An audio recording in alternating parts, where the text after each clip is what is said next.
Gracias a los organizadores por la invitación. Este paper es coautoreado con Evi Papa y Sebastián Ras, como decían antes, básicamente, y lo que tratamos de evaluar es cómo afectan los cambios en las expectativas de inflación. Estamos pensando más en expectativas de inflación más de mediano, largo plazo, no expectativas de inflación de corto plazo, sobre la macro, básicamente, qué efectos agregados tiene y qué efectos desagregados tiene.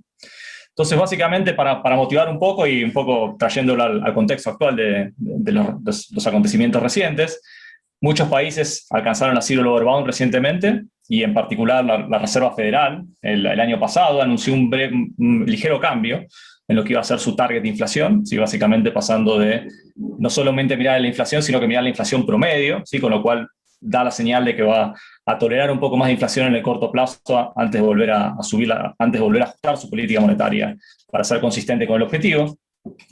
Y eso se da en un contexto en el cual tanto las expectativas de inflación, que están representadas desde el punto de vista de Starbase, ¿sí? Que le preguntan a los agentes del mercado, que están representadas en la línea azul, como la trend inflation, que hay un paper de Mertens que muestra que es un buen proxy de las expectativas de inflación de largo plazo.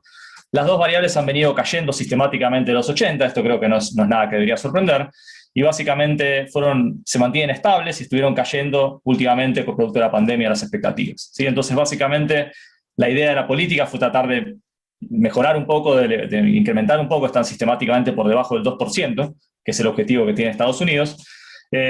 ¿Cuál sería el efecto agregado de mejorar, de incrementar un poco estas expectativas de inflación mediante un cambio de política como el que quiso incrementar la Reserva Federal?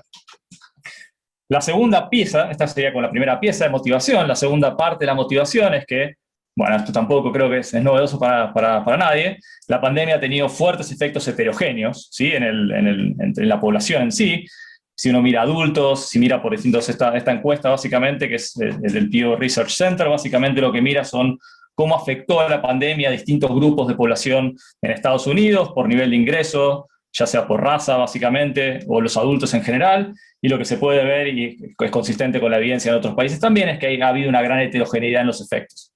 Entonces, básicamente, en este escenario en el cual tenemos un incremento en la desigualdad, donde la pandemia le ha pegado más a determinados grupos que a otros, nos interesaría ver primero cuál es el efecto agregado de incrementar las expectativas de inflación y segundo, cuál es el efecto que tendría sobre los distintos tipos de hogares, ¿sí? Si esto deterioraría o podría contribuir a mitigar ciertas consecuencias negativas de la pandemia. Entonces, ¿qué hacemos en el paper? Bueno, en el paper básicamente lo primero que identificamos es un shock a las expectativas de inflación de largo plazo en Estados Unidos, usando un VR bayesiano, en el cual vamos a identificar el shock, ahora voy a explicar un poco más en detalle, utilizando lo que se conoce como medium run restrictions. Ahora voy a explicar un poco más en detalle qué significa este shock. Una vez que recuperamos la serie del shock, hacemos un análisis de lo que estamos recuperando, lo tratamos de vincular con ciertos eventos de política monetaria que ocurrieron en Estados Unidos, y estimamos sus efectos agregados, ¿sí? Sobre el producto, sobre la inflación, sobre la tasa de interés real. Y una vez que tenemos esa serie de shock y tenemos una característica, tratamos de entenderlo, ahora vamos a ver cómo lo vinculamos con trabajos recientes. Hay un trabajo reciente de Stephanie Smith-Groge y Martín Uribe, y los resultados son bastante consistentes con lo que encuentran ellos. El paso que hacemos siguiente, básicamente, es ver cuáles son los efectos heterogéneos que tiene esta política. Entonces, para eso utilizamos datos de encuestas de hogares, y vamos a ver cómo distintos grupos de hogares, en particular los hogares que alquilan su propiedad, los hogares que tienen una hipoteca y los hogares que son dueños, reaccionan de manera distinta, si es que reaccionan de manera distinta, y cómo reaccionan sus decisiones de consumo ante este tipo de shocks, ¿sí? Utilizando la evidencia histórica. Y básicamente en la última sección del paper lo que hacemos es comparar esta alternativa de política que se ha sugerido y que ha cobrado importancia en el debate reciente de la política monetaria, con los efectos que tendría un shock de política monetaria tradicional, ¿sí? Los efectos heterogéneos que tendría este tipo de shock, que también hay trabajos muy recientes que han avanzado en esa dirección, y tratamos de comparar para, de nuevo, completar esa descripción del shock. La literatura me salto por el tiempo. Entonces, ¿cómo identificamos este shock en este primer paso? Bueno, lo que hacemos es estimar un VR bayesiano, que la clave que tiene que tener es que tiene que tener suficiente información para identificar este shock a las expectativas de inflación de largo plazo. Y lo que incluimos básicamente son estas variables que están acá, es la inflación, la tendencia de la inflación, y esto lo calculamos como lo calcula Mertens en su paper de 2016.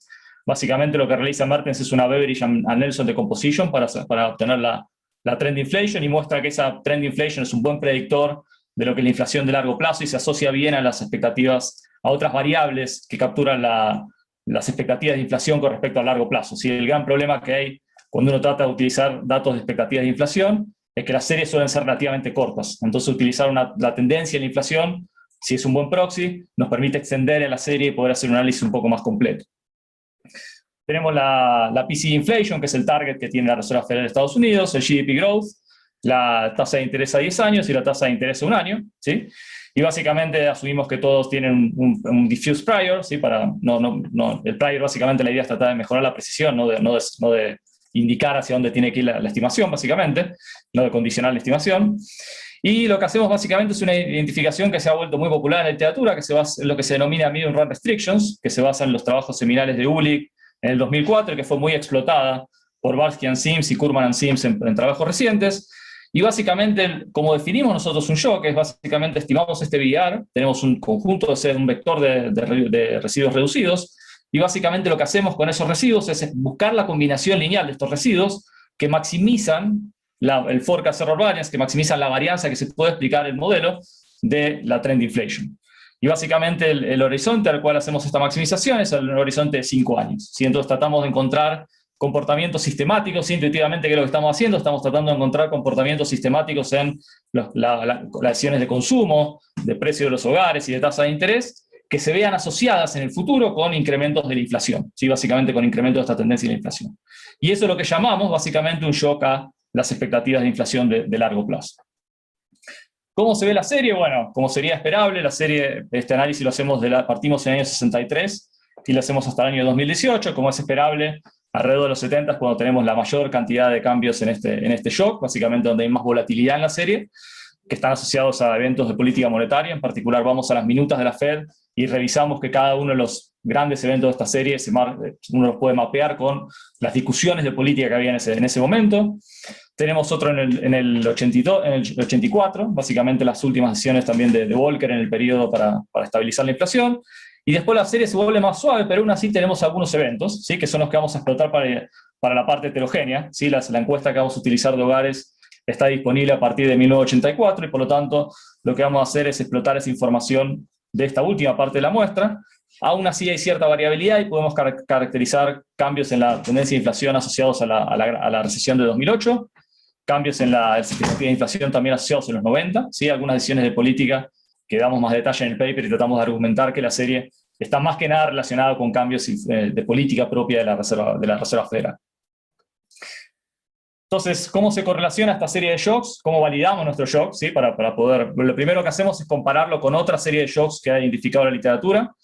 Martín Uribe, en un trabajo reciente, identifica shocks permanentes a la política monetaria en Estados Unidos, que son un poco distintos a los nuestros. Nosotros estamos pensando en shocks que, como el VIR es estacionario, en algún momento van a revertir. Estamos pensando más en un cambio de la expectativa de inflación que es transitorio, más similar por ahí al evento que está ocurriendo hoy en día, mientras que Martín Uribe busca más cambios permanentes. Cuando comparamos con sus shocks, la correlación es positiva y sí, relativamente alta, 0.4, y tiene cierta correlación con la serie narrativa de shocks de política monetaria. Acá recuerden que la parte negativa es por cómo se definen los shocks, pero básicamente esto lo que nos está indicando es que hay cierta correlación también con Romer and Romer, donde ellos también, esta es la serie más popular de shocks de política monetaria narrativa, ellos también argumentan que su shock tiene cierto componente permanente y cierto componente transitorio cuando construyen la serie. Lo más importante para validar nuestro shock, aparte de estas correlaciones, es decir, bueno, básicamente tomamos otros shocks que identificó la literatura, shocks a la TFP, shocks fiscales, shocks de impuestos también, y tratamos de hacer autocorrelaciones seriales para ver si nuestro shock está correlacionado con los shocks que identificó la literatura previamente. Encontramos que no hay correlaciones, y también probamos que nuestro VIR tiene información suficiente, ¿sí? Como para recuperar el verdadero shock que estamos buscando, ¿sí? Todas estas son como parte técnica para mostrar que el shock que estamos identificando efectivamente se corresponde con un shock de expectativa de inflación y no con shocks fiscales o otro tipo de cambios que pueden haber ocurrido en la economía. ¿Cómo se ven las funciones impulso-respuesta? ¿Cuáles son los efectos agregados que tiene el shock?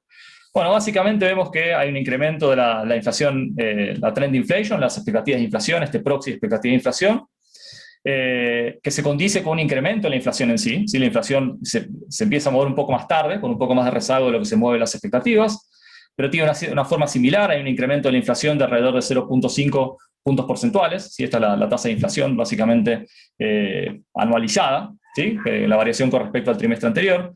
tenemos un crecimiento del producto per cápita. En la economía es ligeramente positivo en el corto plazo, pero diría que no son efectos muy significativos sobre la actividad económica. 5 minutos, Alejandro. Perfecto. Y tenemos un posterior incremento de la tasa de interés a 10 años y de la tasa de interés a 1 año. ¿Sí? Entonces, básicamente lo que nos está sugiriendo esta dinámica distinta entre la inflación y la tasa de interés es que primero se incrementa la inflación y la tasa de interés tiende a moverse con cierto rezago, lo cual tiende, de nuevo, lo que genera básicamente, y eso lo probamos con medidas alternativas, a reducir la tasa de interés real, y eso tendría, digo, como uno pensaría que funciona este efecto, básicamente a impulsar la demanda agregada y generar cierta recuperación económica. No vemos que los efectos sean significativos en la actividad económica. O sea, si uno tratar de empujar esta medida para tratar de generar una expansión de la economía, no vemos que eso tenga un efecto demasiado significativo en la actividad. En el largo plazo es importante mostrar que el incremento de la inflación es consistente con el incremento de la tasa de interés y que no hay ningún cambio en la tasa de interés real de la economía. Sí, básicamente hay una caída en la tasa de interés real y en el largo plazo la tasa de interés real vuelve a su nivel original. Sí, en los periodos acá son trimestres.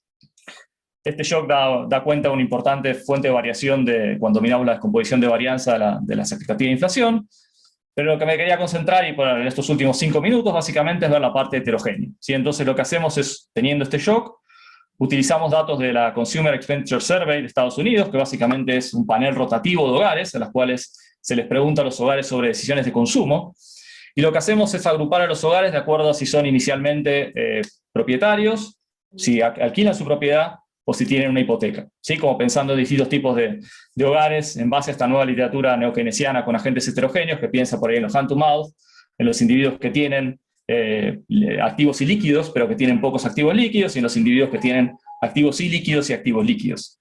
Y tratando de ver a ver si este shock tiene distinto impacto en los distintos tipos de activos en el individuo de acuerdo a la composición de activos que tienen. Entonces, para eso estimamos esta proyección lineal, ¿sí? Básicamente donde vemos la variable de interés que va a ser el consumo de cada uno de estos tipos de hogares en función del shock que identificamos en la variable anterior y de una serie de controles, ¿sí? En el paper explicamos un poco más en detalle, y la idea es recuperar, esto lo vamos haciendo para distintos horizontes, esto es una regresión para cada uno de los horizontes, la idea es recuperar las funciones impulso-respuesta de cada una de estas variables, y lo que vamos a testear es la respuesta del consumo y de los ingresos que tienen estos hogares. ¿Sí? El periodo, como les decía antes, es un poco más corto, porque la disponibilidad de estos datos es más corta en el tiempo. Entonces encontramos, bueno, el consumo agregado de la economía tiende a subir. Estos son niveles de consumo. Antes estábamos mirando la tasa de crecimiento del producto.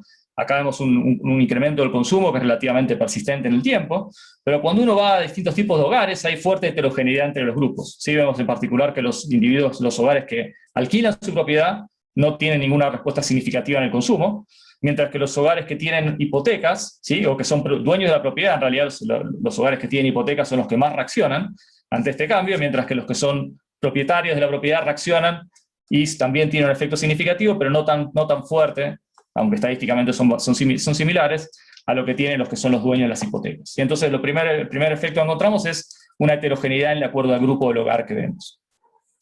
¿Qué pasa con el ingreso? Puede ser que la diferencia de respuesta de consumo tenga que ver con un efecto distinto del ingreso. Bueno, lo que vemos en el paper básicamente es que el incremento del ingreso, que encontramos que el nivel de producto que se incrementaba era relativamente poco, cuando uno mira el ingreso de distintos tipos de hogares, vemos que no hay una gran variedad, no hay una gran diferencia y en ninguno de los hogares sufre un incremento de ingresos significativo, ¿sí? Entonces, básicamente la respuesta del consumo, que habíamos visto que era heterogénea en la slide anterior, no parece estar explicada por una diferencia de ingreso cuando vemos tanto el ingreso después de impuestos como el ingreso laboral de los hogares. ¿Cuál es la explicación? Una de las explicaciones que estamos trabajando en este momento para tratar de explicarlo, bueno, que esto viene más por el tema del cambio de los precios, ¿sí? Hay un fuerte incremento del precio de las casas, producto de otros activos, y los hogares, como los que tienen hipotecas, tanto como los que son dueños, se benefician y tienen un efecto riqueza, y por otro lado tienen una posibilidad de acceder a más crédito, que es algo que estamos testeando ahora también con los datos, estamos trabajando en eso, les permite utilizar una casa que vale más como colateral para conseguir crédito y eso les permite incrementar más el consumo. Si miramos también cómo cambian los rental payments, básicamente vemos que en el producto de este shock, los rental payments, o sea, el pago de alquiler de una vivienda en términos reales sube para los hogares, lo cual tendería a perjudicar a la gente que está alquilando, mientras que el pago de las hipotecas, que quedaron por ahí ancladas a periodos anteriores, tienden a caer en términos reales. ¿Sí? Esto también contribuye a explicar en parte, argumentamos y estamos tratando de dar evidencia más formal, también contribuye a explicar la asimetría que vemos en la respuesta de consumo a los otros hogares. Entonces, para concluir, justo a tiempo, básicamente lo que encontramos es un shock identificamos un shock a las expectativas de inflación, o un shock a la tendencia de inflación, sino Mostramos que tiene efectos, una caída transitoria en la tasa de interés real, muy pocos efectos significativos en la actividad económica. Los efectos pero sí hay efectos heterogéneos importantes, en particular tiende a favorecer más a los hogares que tienen hipotecas o los que son dueños. Básicamente vemos que eso se puede explicar por el cambio en el precio de los activos, ¿sí? O básicamente por el movimiento que tienen también los alquileres y los pagos que tienen de las hipotecas. Entonces, nuestro punto básicamente es que es importante, cuando uno evalúa este tipo de políticas, también considerar la heterogeneidad que tienen los hogares y el potencial efecto negativo sobre la desigualdad.